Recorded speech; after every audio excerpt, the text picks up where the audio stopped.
1976, the aviation industry witnessed what should have been a revolutionary event, the flight of the Concorde, the world's first supersonic commercial aircraft. It was an incredible aircraft, a joint undertaking between France's Sud Aviation and the British Aircraft Corporation. During its heyday, only the Concorde could ferry passengers from New York to London in just under 3 hours. Despite parties such as the Soviet Union with its Tu-144 attempting to compete in the supersonic airline market, only the Concorde stuck. So that begs the question, why did it fail? To put it simply, it was incredibly expensive for consumers, the environment, and airline companies alike. While the Concorde was undoubtedly a remarkable aircraft, it was a bit of an impractical choice for most consumers, if one was even within reach. The only two airlines that had Concordes in their inventory were Air France and British Airways.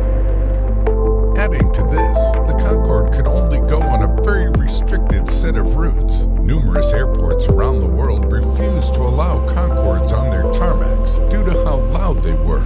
Aside from the noise its massive turbojet engines generated on the ground, the sonic booms it would produce as it broke the sound barrier mid-air made it extremely difficult for most airports to properly accommodate.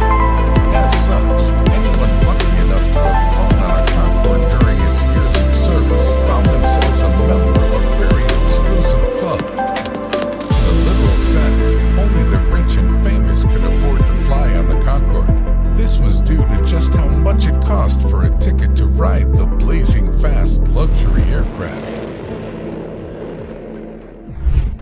Anyone hoping to experience supersonic flight for themselves would have to shell out on average a whopping $12,000 for one set of round-trip tickets to get on board. Adjusted for inflation, that's a little over $50,000 today, more money than most people make in a year.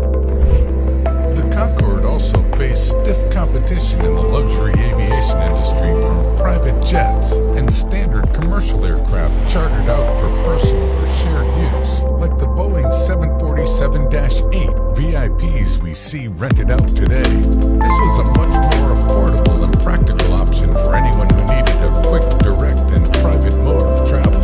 From Mick Jagger to middle management, almost anyone with money to spare could book a private jet. Today, costs for renting out a private jet start at roughly $4,000 per hour for a mid-sized jet that will seat 9 passengers, and $8,600 per flying hour for a larger jet that will take you and 14 to 18 friends cross-country. Expensive, but much more realistic of an asking price than what it cost to fly on a Concorde. So why exactly did it cost so much to book a flight on a Concorde?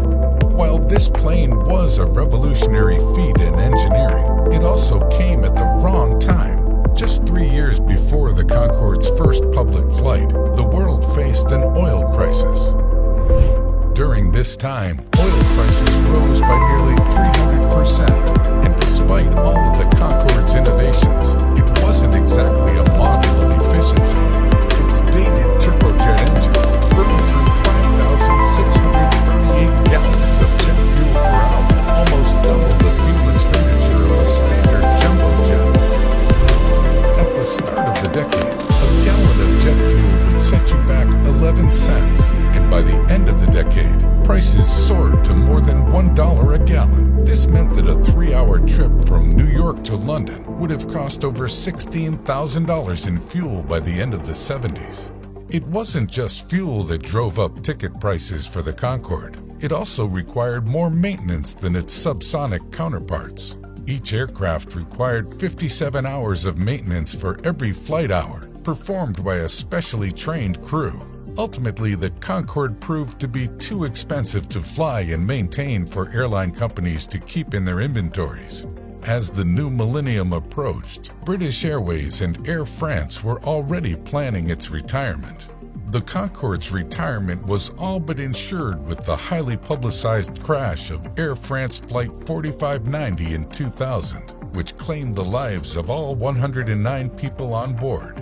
Once Airbus decided to stop producing replacement parts for the luxury aircraft in 2003, it was all over.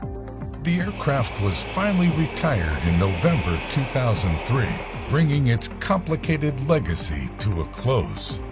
Only time will tell if we'll see passenger aircraft capable of supersonic flight again. But when that happens, it'll come with a boom.